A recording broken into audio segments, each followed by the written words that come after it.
Good evening, this side Pooja Gupta and you are watching my channel. These are the questions, these are the sessions of science. तो आज science का दूसरा session है.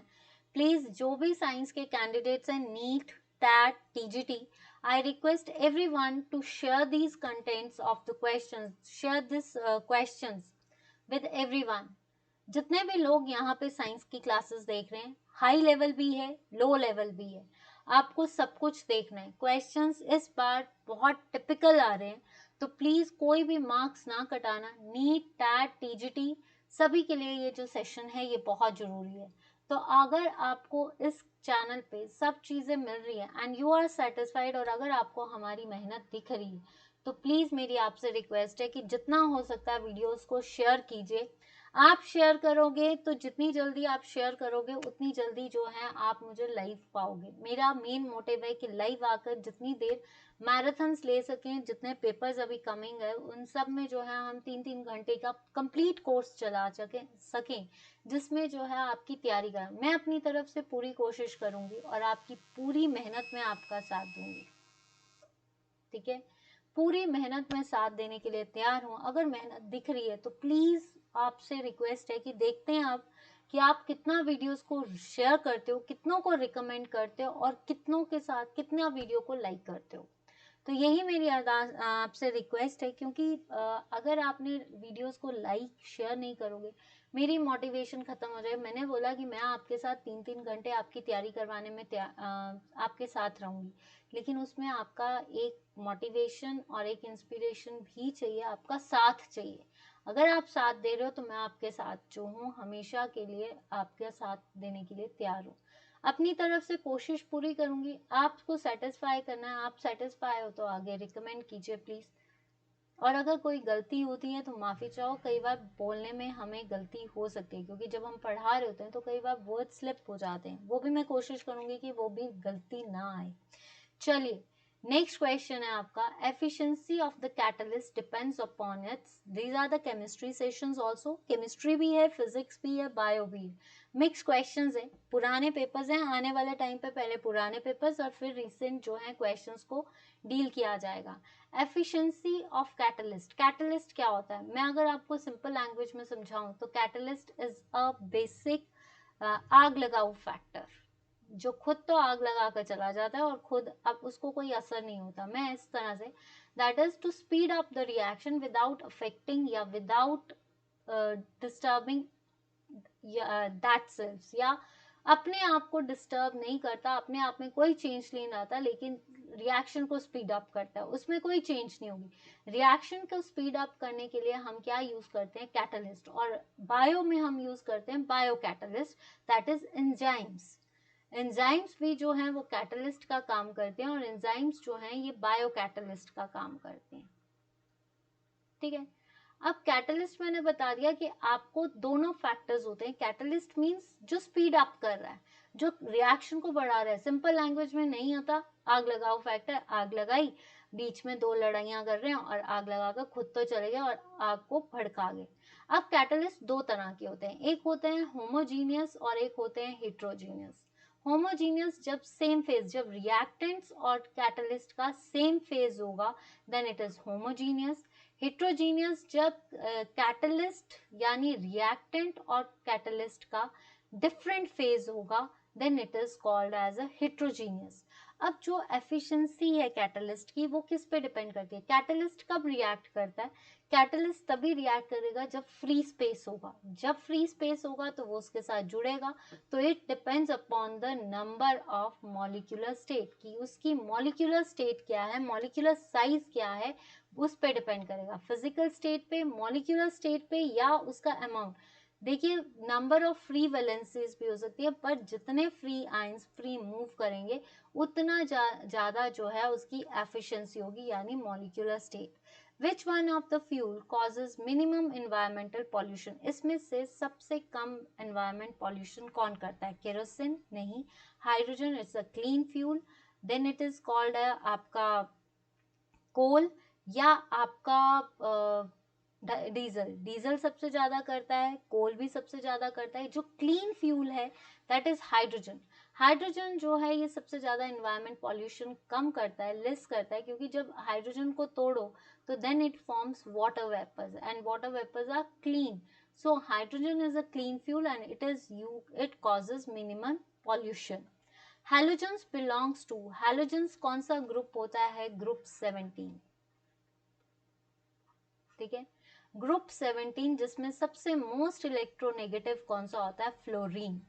ठीक है, तो ये कौन से ग्रुप में होता है? एस ब्लॉक जो होता है इनको हम बोलते हैं alkali and alkaline earth metals. ठीक है, NS1 एंड 2, S2. ठीक है, पी ब्लॉक जो होता है ये NP1 to 6, इनके जो इलेक्ट्रॉन्स हैं दैट इज 1 to 6, और इसमें आपके जैसे बोरॉन से लेकर आपकी मान लीजिए आपकी 18th ग्रुप यानी जीरो फैमिली तक आता है. ठीक है, डी ब्लॉक क्या होता है? These are called transition metals. Transition metals जो होते हैं ये डी ब्लॉक में आते हैं, जिसमें डी ऑर्बिटल को भरना होता है 1 to 10. एफ ब्लॉक में एफ जो होता है 1 to 14. ये जो एफ ब्लॉक होता है इसको हम बोलते हैं lanthanide and actinide series. Lanthanide और एक्टेनाइड सीरीज. तो आपका पूछा है हेलोजन किस में आता है? तो हेलोजन्स आते हैं पी ब्लॉक में. हेलोजन्स क्या आते हैं? पी ब्लॉक में, क्योंकि इनको एक ही इलेक्ट्रॉन चाहिए to complete its octet. Halogens के बाद neon family that is group 17 and इसमें जो है सबसे ज्यादा इसको सिर्फ एक इलेक्ट्रॉन चाहिए अपना ऑक्टेट को कंप्लीट करने. इसके लास्ट ऑर्बिटल में कितने होते हैं? 7 इलेक्ट्रॉन्स. एक चाहिए तो ये अपना जो है ऑक्टेट कंप्लीट कर लेगा यानी 8 इलेक्ट्रॉन्स. ठीक है, Which of the following among the alkali metal is most reactive? इसमें से alkali metal कौन सा reactive है? alkali metals का मतलब है आपका फर्स्ट ग्रुप. फर्स्ट ग्रुप यानी आपका lithium, sodium, potassium, rubidium, caesium. ये तो इसमें देखिए अगर रिएक्टिविटी के बेसिस पे देखिए तो sodium is the most reactive metal, पर यहाँ पे पूछा है कौन सा एल्कली मेटल है? Sodium, potassium. लिथियम का सबसे छोटा साइज होता है, उसके बाद आता है सोडियम, देन उसके बाद potassium. These are the soft metals that can be cut into knife. Sodium and potassium को हम केरोसिन में रखते हैं because it easily catch fire. ये भी क्वेश्चन आता है. रुबीडियम या सीजियम. सीजियम जो है ये सबसे रिएक्टिव मेटल है. क्यों? जब हम नीचे की तरफ चलते हैं, ठीक है, नंबर ऑफ साइज इंक्रीजेस यानी शेल्स इंक्रीजेस. एटॉमिक नंबर बढ़ता है, नीचे जाओगे एटॉमिक नंबर बढ़ेगा, शेल्स बढ़ेंगे. शेल्स बढ़ने से जो ये आपका न्यूक्लियस है और शेल्स, न्यूक्लियस से शेल्स का डिस्टेंस जो है वो बहुत ज़्यादा हो जाएगा. तो न्यूक्लियर चार्ज जो है स्क्रीनिंग इफेक्ट बढ़ेगा, लेकिन न्यूक्लियर चार्ज जो है वो कम हो जाएगा. तो इलेक्ट्रॉन्स जो है they can easily remove. Electrons easily remove हो जाते हैं. और सीजियम इसलिए भी है क्योंकि they have fulfilled d and d block elements. तो caesium is the most reactive metal, क्योंकि जैसे जैसे हम नीचे जाएंगे नंबर ऑफ शेल्स बढ़ेंगे. नंबर ऑफ शेल्स से बढ़ने के बाद इसका न्यूक्लियस से जो इंटरेक्शन है वो ज़्यादा हो जाएगी, मतलब दूर जाती जाएगी, न्यूक्लियर चार्ज कम होता जाएगा, स्क्रीनिंग इफेक्ट बढ़ता जाएगा, जिसके कारण ये जो है इजीली अपने इलेक्ट्रॉन्स को लूज कर सकता है और स्टेबिलिटी को गेन कर सकता है. तो सीजियम इज द मोस्ट. वैसे अगर पीरियोडिक टेबल पे मोस्ट रिएक्टिव मेटल देखा जाए तो सोडियम एंड पोटाशियम. कोई भी डाउट आप पूछ सकते हैं. Which inorganic precipitate act as a semi-permeable membrane? Semi-permeable membrane किसे को कहा जाता है? Semi-permeable membrane का मतलब होता है higher concentration to lower concentration. कुछ solutes easily, जो large solute होंगे वो easily pass हो जाएंगे, small solutes नहीं होंगे. तो इसमें कैल्शियम सल्फेट, निकल फॉस्फेट, बेरियम ऑक्सलेट या कॉपर फेरोसाइनाइड. तो सबसे सेमी परमिएबल मेम्ब्रेन कौन सी होती है? कॉपर फेरोसाइनाइड की. Isotonic solutions have same. Isotonic solution क्या होते हैं? ऐसे सॉल्यूशंस जिसकी कंसंट्रेशन सेम होती है बाहर भी और अंदर. जैसे हाइपोटोनिक एंड हाइपरटोनिक होते हैं, वैसे isotonic. Iso means same, same concentration बाहर और अंदर होनी चाहिए. तो डेंसिटी पे डिपेंड करता है, mass per unit volume. Strength पे डिपेंड करता है, नॉर्मेलिटी पे डिपेंड करता है, number of gram equivalents is called as a normality, या मोलर कंसंट्रेशन. तो आइसोटोनिक सॉल्यूशन हमेशा मोलर कंसंट्रेशन यानी मोलारिटी पे डिपेंड करता है, नंबर ऑफ मोल्स. ठीक है, molarity, the most powerful reducing agent है, सबसे मोस्ट पावरफुल रिड्यूसिंग एजेंट कौन सा है? Potassium, barium, sodium, magnesium. अगर देखा जाए barium and magnesium they are in NH2 group, alkaline earth metals, ठीक है। पोटाशियम या सोडियम, तो सबसे पावरफुल जिसके पास टेंडेंसी है टू लूज द मतलब हाइड्रोजन को गेन करना और इलेक्ट्रॉन्स को जो है, जैसे कहा जा सकता है कि आपका रिड्यूसिंग एजेंट्स और रिडक्शन क्या होती है आपकी, और ऑक्सीडेशन क्या होती है? ऑक्सीडेशन में हम लॉस करते हैं इलेक्ट्रॉन्स का, जबकि आपका रिडक्शन में जो होता है that is the gain of electrons. Reduction means electrons को गेन करना या हाइड्रोजन आयंस को जो है आपका एक्सेप्ट करना। तो ये जो है आपका potassium, which factor affects adsorption? Adsorption क्या है? This is the bulk phenomena. Bulk phenomena ये सरफेस केमिस्ट्री में आता है। आपको पता है कि ये आपका वाटर मॉलिक्यूल है, तो जो पार्टिकल्स यहाँ पे होते हैं they are in bulk, that causes adsorption, ठीक है। और जो पार्टिकल्स यहाँ पे होंगे that forms absorption, surface phenomena. तो ये जो है ये बल्क फिनोमेना है जिसमें इक्वल फोर्सेस लगती हैं। तो ये आपका क्या है? टेम्परेचर पे इफेक्ट करता है, यस। जैसे जैसे टेम्परेचर बढ़ेगा एड्सॉर्प्शन बढ़ती जाएगी, जितना ज़्यादा सरफेस एरिया उतनी ज़्यादा एड्सॉर्प्शन, जितना ज़्यादा प्रेशर उतनी ज़्यादा एड्सॉर्प्शन। तो answer is all of these. Next है the flavour of apple mainly due to one of the following. जो आपका फ्लेवर है एप्पल का, एप्पल का फ्लेवर किसकी वजह से होता है? Apple is a false fruit क्योंकि ये थैलमस से ग्रो होता है। एप्पल फॉर्मेलिन, फॉर्मेलिन होता है डिसइंफेक्टेंट, ठीक है। फॉर्मेलिन ज्यादातर हम बेहोश करने के लिए या जैसे एनिमल्स वगैरह के लिए यूज होता है, बेंजल्डिहाइड नहीं है। Answer is benzene. Benzene is the aromatic carbons, ठीक है, हाइड्रोकार्बन्स। ये जो एरोमेटिक क्यों बोलते हैं? बिकॉज इट प्रोड्यूसेस क्या कहते हैं इसको, एरोमा। और बेंजीन जैसे आपके एरोमेटिक कंपाउंड्स में नैप्थलीन, नैप्थलीन, फिनॉल, आपकी टॉल्विन, ये सारे आपके जो हैं इसके साथ बेंजीन रिंग लगा हुआ है। बेंजीन रिंग को कैसे पहचानते हो आप? दिस इज, ठीक है, इसका फॉर्मूला होता है C6H6। अब फॉर्मेलिन तो नहीं है, दैट इज इथेनॉल। इथेनॉल यानी आपका इथेनॉल का ग्रुप, फंक्शनल ग्रुप क्या होता है? OH। इसके आगे क्या लगेगा? ओल, ethanol. That is formula is C2H5OH। आपको पता है एप्पल से फ्रूट बियर भी बनती है, तो एप्पल के अंदर जो फ्लेवर होता है that is of ethanol.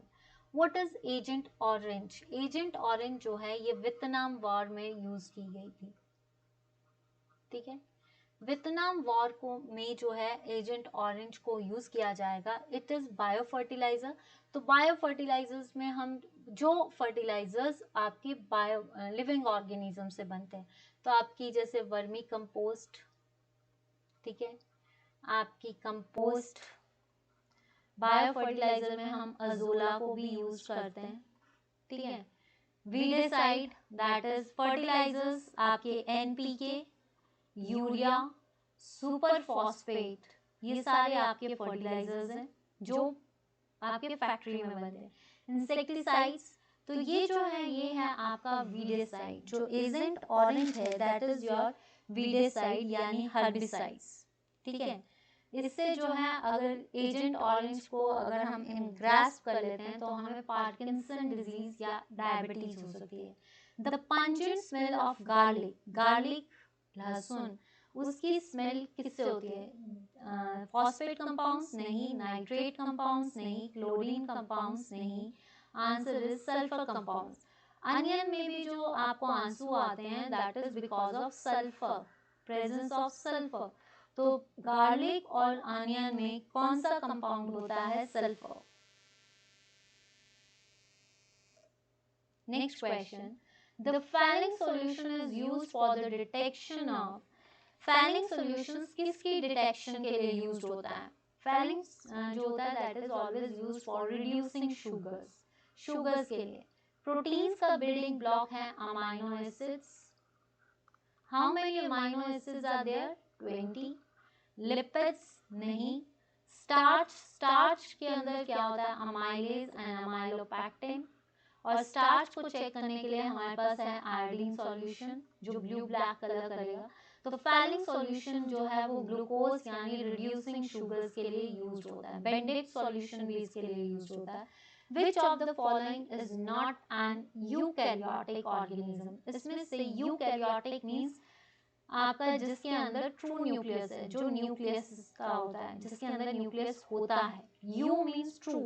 Human being के अंदर भी होता है and it is multicellular. Plants भी यूकैरियोटिक है.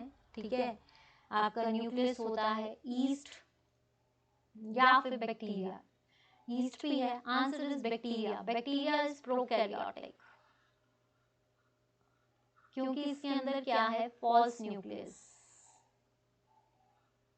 इसका साइज जो है, इसके अंदर सिंगल क्रोमोसोम होता है. बाकियों के अंदर क्रोमोसोम्स होते हैं, इसके अंदर 1 क्रोमोसोम ही होता है. ठीक है, और सबसे बड़ा जो है दैट इज बिगोशिया. Which of the following animals is without bone marrow? Bone marrow किसके अंदर नहीं होती? Frogs. Frogs are amphibians जो लैंड एंड वाटर दोनों में रहते हैं. फिशेस आर आपकी कार्टिलेज भी होती हैं, तो ये नहीं है. लिजर्ड्स, रेप्टाइल्स, तो आंसर इज बर्ड्स. बर्ड्स को क्या बोलते हैं हम? एविस. ठीक है. Viscosity in human blood is due to. Viscosity जो होती है, थिकनेस, वो किसकी वजह से होती है? प्रोटीन्स नहीं. सोडियम इन सीरम नहीं. आरबीसीज या डब्ल्यूबीसीज. आरबीसीज जो रेड कलर देते हैं, डब्ल्यूबीसीज जो व्हाइट कलर देते हैं. It's because of platelets. Platelets क्या करते हैं? क्लॉटिंग करते हैं. Clotting of blood. ब्लड की क्लॉटिंग में क्या हेल्प करता है आपका? प्लेटलेट्स. और प्लेटलेट्स क्या करते हैं? देखिए, इसके अंदर जो प्लेटलेट्स होते हैं, इनके अंदर फाइब्रिनोजन, जो फाइब्रिनोजन है that helps in the viscosity of human blood. क्योंकि थिकनेस, फाइबर, जब आपको चोट लगती है, चोट लगने के बाद जो ब्लड होता है वो थोड़ी देर के लिए रुक जाता है. उसके बाद रुक जाता है, वो क्लॉट बनना शुरू हो जाता है. फिर थ्रोम्बिन से प्रोथ्रोम्बिन, देन उसके बाद फाइब्रिनोजन बनता है. फाइब्रिनोजन जो है वो फाइब्रिन बनाता है. तो जो थिकनेस है और विस्कोसिटी है that depends upon the fibrinogen जो कि किसके अंदर होता है? Platelets in plasma. तो आज का सेशन इतना ही था. साइंस का अगर किसी भी क्वेश्चन पे डाउट होगा तो जरूर पूछना. ये साइंस सेशन है, इसको मैंने यहाँ पे हिस्ट्री पर आप साइंस सेशन चल रहा है ये. और आपसे एक रिक्वेस्ट है, प्लीज अगर आपको सेशंस अच्छे लग रहे हैं, साइंस के क्वेश्चंस देखिए, ये टैट टीजीटी सबके लिए है, आर्ट्स के लिए भी है. आर्ट्स को सिर्फ इतना देखना है कि ये क्वेश्चन आता है क्योंकि पेपर में आए हुए हैं ये आर्ट्स के क्वेश्चन. तो आपने देखना है कि कौन सा क्वेश्चन आता है. आप नोट डाउन कीजिए क्योंकि आज के स्टूडेंट्स, मैं आपको एक चीज बता दूं कि आने वाले जो पेपर्स हैं उनमें साइंस टफ हो रही है. तो आपको जहां से जो ऑप्शन मिलती है आप उसको ग्रैस्प कर लीजिए. जो टीजीटी मेडिकल है, टीजीटी नॉन मेडिकल है, टैट मेडिकल है, टैट नॉन मेडिकल है, उन सभी के साथ इस क्वेश्चन पेपर्स को शेयर कीजिए. नीट के students also follow these sessions. तो मेरी आपसे रिक्वेस्ट है कि प्लीज अगर आपको सेशंस अच्छे लग रहे हैं, आप चाहते हैं कि मेहनत हो, आपको सही कंटेंट मिला जाए, तो इस चैनल को रिकमेंड कीजिए, सब्सक्राइब कीजिए, लाइक कीजिए, शेयर कीजिए. आपका एक लाइक, आपका एक सब्सक्रिप्शन, आपके रिकमेंड करना मेरे लिए एक इंस्पिरेशन है. जितनी जल्दी आप रिकमेंड करोगे उतनी जल्दी हम आपके साथ जो है इंटरेक्ट कर पाएंगे. On Facebook page, follow me page Pooja Gupta. On YouTube, it's Pooja Gupta. On Telegram, it's Pooja Gupta channel. Let's learn with me. So that's all for today. Have a nice day. Thank you so much. And don't forget to click the buttons of like, share and subscribe as well as to recommend others. Thank you so much. Pooja Gupta this side. Let's learn with me. Good night. Take care. Bye-bye.